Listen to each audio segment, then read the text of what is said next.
Buenos dias, buenos tardes, mga amigos, mga amigas. Magandang araw po sa inyong lahat. Ako po ang inyong lingkod, Atty. Rene Bueno. Ngayon po ang pag-uusapan natin ay isa sa pinakamainit at pinakakomplikadong issue sa ating legal at political na tanawin. Ito po ay tungkol doon sa tell-all na testimonya ng Diskaya couple sa Independent Commission for Infrastructure. Kasi ayon sa kanilang abogado na si Atty. Samaniego ay sila po ay makikipag-cooperate sa Independent Commission for Infrastructure at upang makuha itong state witness na kanilang inaasam-asam. So, ang ating magiging focus ay hindi lamang ang balita, kundi ang mismong batas na nagpapaikot dito. Titingnan natin, pag-aralan natin kung ano ang magiging implikasyon ng Diskaya Tell-All Testimony sa Witness Protection Program at sa kasong plunder na pwede nilang kaharapin. So, ang ginawang tell-all ng mag-asawang Diskaya ay hindi lang simpleng panayam. Ito ay isang mataas na pusta o high stakes na legal na maniobra na siguro malamang inutos to ng abogado nila. Estratehiyang legal to eh. Ito ay isang komprehensibong pagbubunyag ng lahat ng kanilang nalalaman tungkol sa sistema ng korupsyon, sa mga flood control project, kasama ang pagtukoy sa mga opisyal at mambabatas na sangkot. Malamang maraming sasabit dito na matataas na politiko at matataas na public officials. Ang kanilang pangunahing layunin ay maging state witness, definitely. State witness ang ultimate goal niyan, sa ilalim ng ating batas doon sa Witness Protection Program.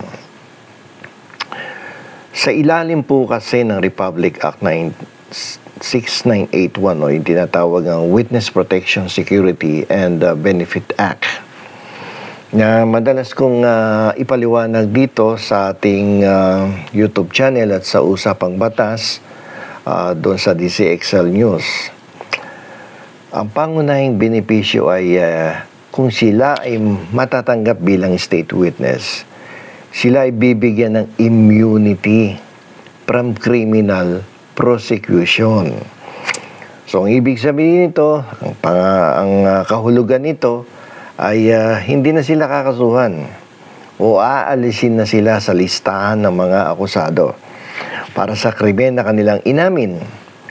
Ito ang kanilang legal na salbabida, parang salbabida to, laban sa matinding parusa na idudulot ng krimen na plunder. Ang panganib kasi dito is that nung umamin sila, definitely that is almost admission of the crime of plunder. Ang kanilang tell-all ay sa katunayan, isang pag-amin na yan sa kanilang paglahok sa krimen. Dahil ang halaga ng katiwalian ay umaabot sa bilyong-bilyong piso. Itinuturing na itong plunder o pandarambong. Isang krimen na may parusang life imprisonment. Kaya't kung hindi sila magiging state witness, sila, itong Diskaya couple, ang unang sasalang sa hukuman. So, mahirap yun. So, very risky din itong pinasok ng mag-asawang Diskaya dito sa tell-all testimony nila. So, tingnan natin yung kondisyon. Para makuha mo yung immunity, kailangan nilang mapatunayan na hindi sila ang most guilty. At ang kanilang testimonya ay lubos na kailangan at mapapatunayan ng ibang ebidensya. May corroborating evidence yan. At yan ay madalas ko ding ipaliwanag doon sa Usapang Batas, mula Lunes hanggang Biyernes, alas 8 hanggang alas 9 ng gabi. So, paano yung civil liability aspect nito?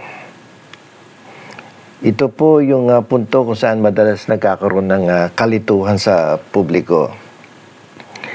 Ang tanong ay, bilang isang state witness, maliligtas ba sila sa obligasyong magbayad ng danyos o magsauli ng pera?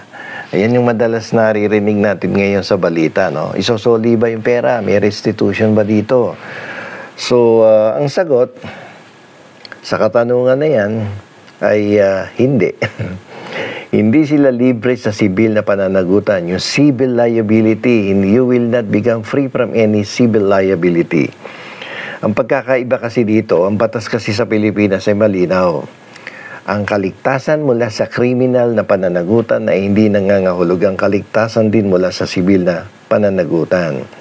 Hindi porket free ka na from any criminal liability, you will be free from civil liability. Magkaiba po yun. Ang civil na pananagutan ay tumutukoy sa obligasyon na isauli ang anumang nakuha o magbayad ng danyos. Yung damages sa biktima. Sa kasong ito ni Diskaya at ang mamamayan natin ay obligado sila, no, na ibalik sa taong bayan yung nakuha nila. Kahit na sila ay maging state witness at na mapalaya sa kasong kriminal, maaari pa rin silang harapin. Maaari pa rin nilang harapin sa isang separate civil action para sa recovery of assets o pagbawi ng nakaw na yaman.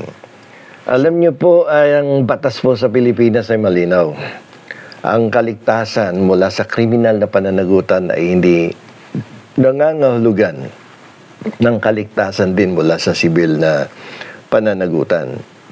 Iba yung criminal liability, iba yung civil liability. Yung civil liability ay tumutukoy po sa obligasyon na isoli ang anumang nakuha at o kaya ay magbayad ka ng danyos sa biktima. Sa kasong ito, ang gobyerno at ang mamamayan ang babayaran mo ng damages o pagsusulian mo ng mga ninakaw mo. Kahit na sila ay maging state witness at mapalaya sa kasong kriminal, maaari pa rin silang magkaroon ng separate civil action or separate civil action case para ma-recover yung mga assets o pagbawi ng nakaw na yaman. So, ito yung dahilan kung bakit nag-i-issue ang Anti-Money Laundering Council ng freeze order sa kanilang mga ari-arian sa lahat ng mga akusado. Ang mga ari-arian ito ay hindi maaaring ibenta or ilipat sa pangalan ng ibang tao dahil itong mga ninakaw na to, itong mga assets na to ay nakalaan para sa restitution o yung tinatawag na pagsasauli sa gobyerno ng mga nakaw na yaman. So, dapat dito mapakita nila na sincero sila at in good faith. Ang tell-all ng Diskaya couple ay nagbibigay daan sa gobyerno na magtayo ng matitibay na kaso laban sa mas malalaking personalidad na sangkot sa katiwalian. Dito nagbi-build up ng kaso ang ating gobyerno, no, sa tell-all na yan. So, ang kanilang tagumpay sa pagkuha ng immunity from criminal prosecution ay nakasalalay sa kanilang lubusang kooperasyon at sa pagpapasya ng Department of Justice na sila nga ang least guilty. Hindi sila yung most guilty, sila dapat yung least guilty. Ganun pa man ang kanilang obligasyon na isauli ang lahat ng ill-gotten wealth ay nananatiling nakatayo.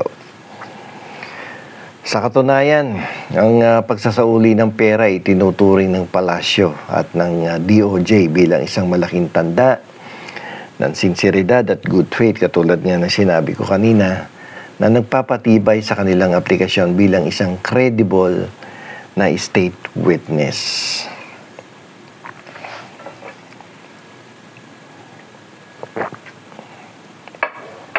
So dito po sa diskusyon natin ito ay nagpapakita na sa legal na proseso, ang pagkamit ng kaligtasan ay may kaakibat na pinansyal na pananagutan sa biktima.